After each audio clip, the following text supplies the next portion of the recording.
ಕ್ರಿಸ್ತನನ್ನು ಪ್ರತಿಫಲಿಸುವಂತೆ ನಿಮ್ಮ ಆತ್ಮಗಳನ್ನು ವಾಕ್ಯದಲ್ಲಿ ಬಲಪಡಿಸುವ ಅನುದಿನದ ಧ್ಯಾನ.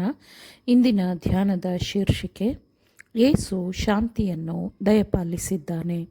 ಈ ದಿನದ ದೇವರ ವಾಕ್ಯ, ಶಾಂತಿಯನ್ನು ನಿಮಗೆ ಬಿಟ್ಟು ಹೋಗುತ್ತೇನೆ, ನನ್ನಲ್ಲಿರುವಂತಹ ಶಾಂತಿಯನ್ನು ನಿಮಗೆ ಕೊಡುತ್ತೇನೆ. ಲೋಕವು ಕೊಡುವ ರೀತಿಯಿಂದ ನಾನು ನಿಮಗೆ ಕೊಡುವುದಿಲ್ಲ. ನಿಮ್ಮ ಹೃದಯವು ಕಳವಳಗೊಳ್ಳದಿರಲಿ, ಹೆದರದಿರಲಿ.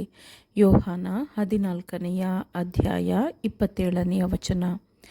ನಮ್ಮ ಕರ್ತನಾದ ಕ್ರಿಸ್ತನು ಶಿಲುಬೆಯ ಮೇಲೆ ಕಷ್ಟವನ್ನು ಅನುಭವಿಸುವ ಮೊದಲು ಅವನು ಒಂದು ನಿರ್ಧಾರವನ್ನು ಮಾಡಿದನು, ಒಂದು ಉಯಿಲನ್ನು ಮಾಡಿದನು. ತನ್ನ ಶಿಷ್ಯರಿಗಾಗಿ ಬಿಟ್ಟು ಹೋಗಲು ಅವನಲ್ಲಿ ಬೆಳ್ಳಿ, ಚಿನ್ನ ಅಥವಾ ಮನೆಗಳು ಇರಲಿಲ್ಲ.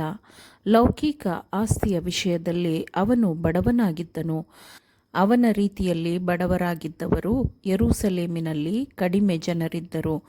ಆದರೆ ಯಾವುದೇ ಲೌಕಿಕ ರಾಜನು ತನ್ನ ಪ್ರಜೆಗಳಿಗೆ ಕೊಡಲಾಗದ ಶ್ರೀಮಂತವಾದ ಉಡುಗೊರೆಯನ್ನು ಕ್ರಿಸ್ತನು ತನ್ನ ಶಿಷ್ಯರಿಗೆ ಬಿಟ್ಟು ಹೋದನು.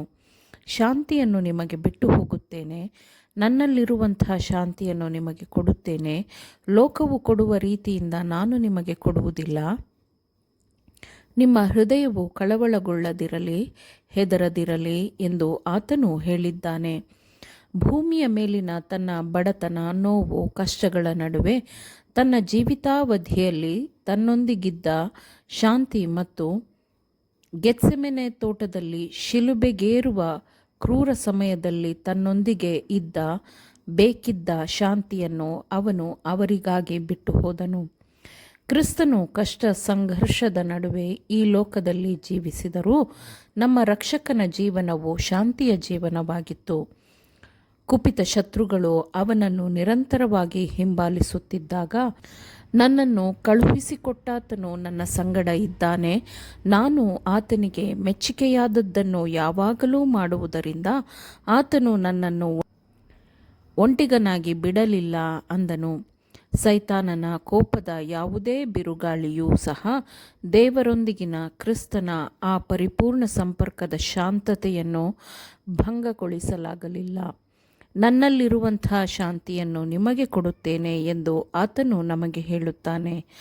ದೇವರ ವಾಕ್ಯಕ್ಕನುಗುಣವಾಗಿ ತಮ್ಮ ಆತ್ಮಗಳನ್ನು ಕ್ರಿಸ್ತನಿಗೂ ಆತನ ನಡೆಸುವಿಕೆಗೂ ಒಪ್ಪಿಸಿಕೊಟ್ಟರೆ, ಆತನ ಆಜ್ಞೆಗಳಿಗೆ ಒಪ್ಪಿಸಿಕೊಟ್ಟರೆ ಅವರು ಶಾಂತಿ ಮತ್ತು ಸಮಾಧಾನವನ್ನು ಕಂಡುಕೊಳ್ಳುತ್ತಾರೆ. ಕ್ರಿಸ್ತನು ತನ್ನ ಪ್ರಸನ್ನತೆಯಿಂದ ಅವರನ್ನು ಸಂತೋಷಪಡಿಸಿದಾಗ ಲೋಕದ ಯಾವ ವಿಷಯವೂ ಅವರನ್ನು ದುಃಖಕ್ಕೆ ತಳ್ಳಲು ಸಾಧ್ಯವಿಲ್ಲ.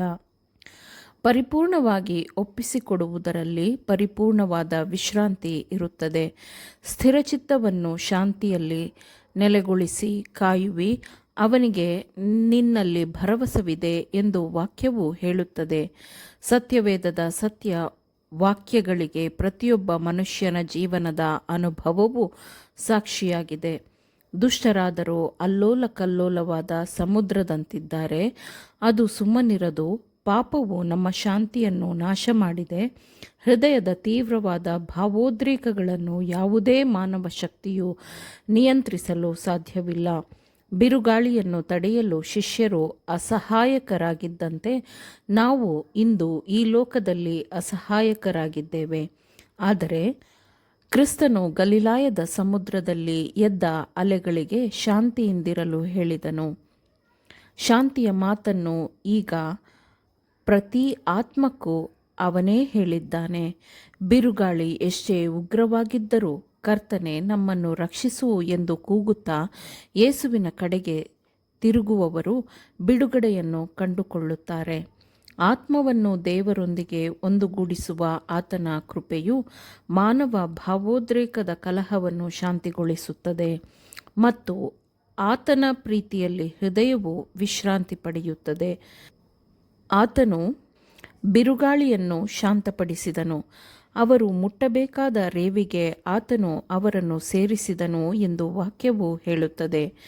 ದೇವರೊಂದಿಗೆ ಸಾಮರಸ್ಯವಿರುವ ಹೃದಯವು ಪರಲೋಕದ ಶಾಂತಿಯಲ್ಲಿ ಪಾಲ್ಗೊಳ್ಳುತ್ತದೆ ಮತ್ತು ಅದರ ಆಶೀರ್ವಾದದ ಪ್ರಭಾವವನ್ನು ಎಲ್ಲೆಡೆ ಹರಡುತ್ತದೆ.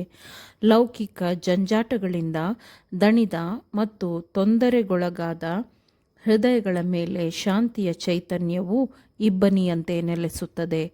ಆಮೇನ್. ದೇವರ ವಾಕ್ಯಗಳನ್ನು ಶ್ರದ್ಧೆಯಿಂದ ಆಲಿಸುವವರು ಮಾತ್ರವೇ ಆಗಿರದೆ ಪಾಲಿಸುವವರೂ ಆಗಬೇಕೆಂದು ನಿಮ್ಮನ್ನು ಉತ್ತೇಜಿಸುತ್ತೇನೆ.